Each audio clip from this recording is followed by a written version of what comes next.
嗰邊都要㗎，唔可以淨係。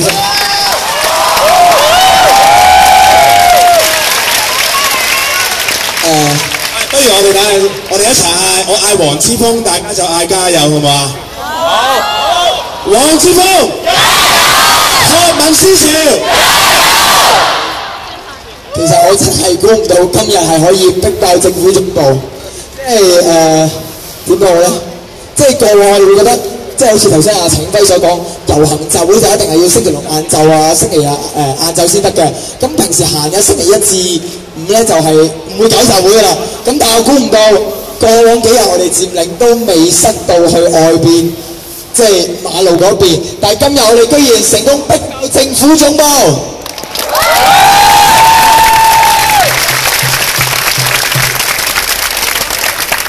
同埋就係大家可能見到呢一身嘅裝束有啲奇怪啦，即係就係學校嘅校服嚟嘅，係啦。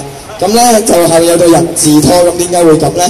咁其實就係因為我已經就係由學民思潮4日前可以佔領，到今日咧我晚晚都喺度瞓，甚至今日我都係喺我個 camp 嗰度6點半起身，起完身之後就去廁所換到校服，咁就喺政府總部開始返學啦。